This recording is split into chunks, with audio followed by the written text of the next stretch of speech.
screen, which had already made the day unforgettable, and the sensation of looking into the face of my son at the halfway point between his conception and his birth.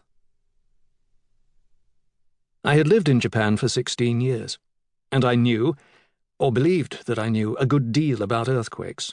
I had certainly experienced enough of them. Since 1995, when I settled in Tokyo, 17,257 tremors had been felt in the capital alone. A spate of them had occurred 2 days earlier. I had sat out the shaking, monitored the measurements of magnitude and intensity, and reported them online with a jauntiness that now makes me ashamed. At Dick LP, Wednesday, March 9th, 2011, 11:51:51. Earthquake. 11:53:14. Epicenter, Miyagi Prefecture. Tsunami warning in place on northern Pacific coast. In Tokyo we are shaken but not stirred. 12:01:04. More tremors. 12:16:56. At Liverpolitan, NYC. All fine here, thanks. Its wobble was worse than its bite. 16:09:39. Latest on today's Japan earthquake horror. 10-centimeter tsunami reported in Iwate Prefecture. That's almost as deep as my washing up water. The following day there had been another strong tremor in the same zone of the Pacific Ocean off northeast Japan. This one too could be felt as far away as Tokyo, but even close to the epicenter it caused no injury or significant damage. The Thursday morning quake brought the number of quakes felt in Japan since Wednesday to more than 30, Kyodo News Agency reported. And plenty of them were strong tremors, not the subterranean shivers detectable only by scientific instruments. The seismologists warned of the potential for a powerful aftershock in the next week or so, although crustal activities were expected to subside. Clusters of proximate earthquakes are known as swarms, and they can be the precursor to large tremors and even volcanic eruptions.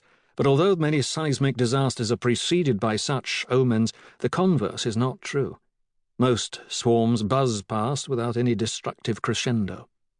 I had reported on this phenomenon a few years earlier, when a swarm of earthquakes hinted at a potential eruption of Mount Fuji. Nothing of the kind had happened then. Clusters of lesser earthquakes continued to come and go, and there was no reason for particular attention or alarm this week. Not that there was much else happening in Japan that day, certainly not of international interest. The Prime Minister was resisting half-hearted demands that he resign over a political funding scandal. The Governor of Tokyo was expected to announce whether he would stand for another term. Ibaraki Airport marks first anniversary, noted one of the news agency's headlines. Snack maker debuts on Tokyo Stock Exchange, mumbled another. Then at 2:48 p.m. came an urgent single-line bulletin. Breaking news. Powerful quake rocks Japan. I had felt it about a minute earlier. It began mildly and familiarly enough, with gentle but unmistakable vibrations transmitted upward through the floor of the office, followed by a side-to-side swaying. With the motion came a distinctive sound, the glassy tinkling of the window blinds as their vinyl ends buffeted against one another. The same thing had happened 2 days earlier and passed quickly. So even when the glass in the windows began to rattle, I stayed in my chair. At Dick LP, Friday, March 11th, 2011, 14:47:52. Another earthquake in Tokyo. 14:47:59. Strong one. 14:48:51. Strongest I've ever known in 16 years. By the time the sliding drawers of the filing cabinet gaped open, my sang-froid, as well as my typing, was beginning to fail me.